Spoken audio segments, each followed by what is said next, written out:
তো যাই হোক, জন্মদিনের দিন পার্টি সেজে উঠেছে, বিভিন্ন স্টল, মিউজিক চলছে, ধমাধম মিউজিক, দারুণ আয়োজন, সব স্যুট কোট ব্লেজার পরে দারুণ সব স্টাইলিশ লোকজন ঘুরে বেড়াচ্ছে।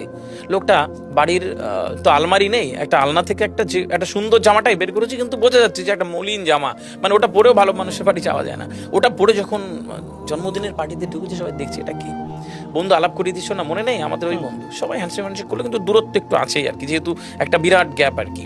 তো এরকম করতে করতে 9টা বাজলো, তখন আর কি মানে কেক কাটার সময় ঘোষণা হচ্ছে যে এবার কেক কাটবো, তোমরা আমার সামনে জড়ো হও। তো বন্ধু এবার হ্যাপি বার্থডে সেই সবাই একটা চিৎকার করলো এবং কেকটা কেটে দিল।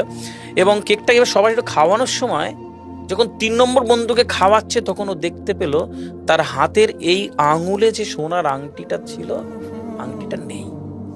যখন দেখলো আংটিটা নেই, ও তারা আমার আংটি কোথায় গেল, আংটি কোথায় গেল।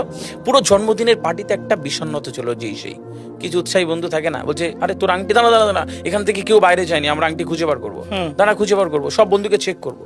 ও টেনের বন্ধুরা বলছে শোন না, একটাই তো সোনার আংটি, ছেড়ে দে। আর আমাদের তো বন্ধুরা বলছে না, এখানেই কেউ নিয়েছে, কেউ তো বাইরে যায়নি, তাহলে আংটি পাবো। সবার সবার পকেট চেক করবো, সবার কাছে যাচ্ছে আর পকেট চেক করছে। যাওয়ার আগেই বলছি দেখো আমার কাছে নেই, এ বলছে দেখো আমার কাছে নেই, ও বলছে দেখো আমার কাছে নেই। যখন ওই গরিব বন্ধুটার কাছে গেল, যে দেখি গরিব বন্ধুটা পকেটে হাতটা চেপে বলছে আমি আমার পকেট চেক করতে দেবো না। যেই বলেছে পকেট চেক করতে দেবো না, পুরো ফোকাসটা তার কাছে, তাহলে বুঝে গেছি কে নিয়েছে। ঠক, জোচ্চোর, গরিব মানুষ, ছোট লোক, মানে যা ইচ্ছা তাকে বলেছে। এবং বন্ধুটা ডেকে বলছে ছেড়ে দে, একটা আংটি তো বাদ দে, যা ইচ্ছা তাই বলে যে যার মতন খেয়ে চলে গেছে।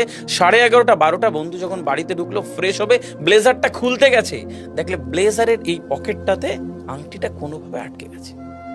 সারা রাত ঘুমোতে পারিনি, সকালবেলা উঠে বন্ধুর বাড়ি হাজির, দরজা টাক টাক টাক করে টোকা মারলো। বন্ধু দরজা খুললো, কি রে তুই? বলছে রাগ করেছিস? বলছে না, ছেড়ে দে। বলছে বললি না কেন?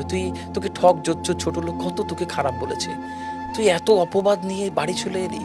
আংটি তো আমার পকেটে ছিল, তুই যখন আংটি নিসনি তখন পকেট চেক করতে দিলি না কেন?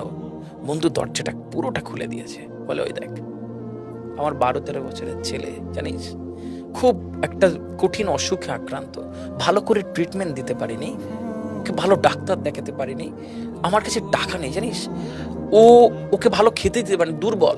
আমি যখন সুন্দর জামাটা পরছিলাম, তখন যখন বেরোচ্ছি ও হাতটা ধরে বলছে বাবা দুটো মিষ্টি এনে দেবে আমার জন্য। বলছে তোর বাটিতে যখন ঢুকলাম দেখি কত খাবার, আমি দুটো মিষ্টি ওই একটি একটি কাগজে জড়িয়ে পকেটে রেখেছিলাম, তোরা যদি আমার পকেটটা চেক করতিস তাহলে ধরা পড়ে যেতাম মিষ্টি চুরি করেছি। যে বেশি খারাপ লাগতো তাই চেক করতে দিইনি।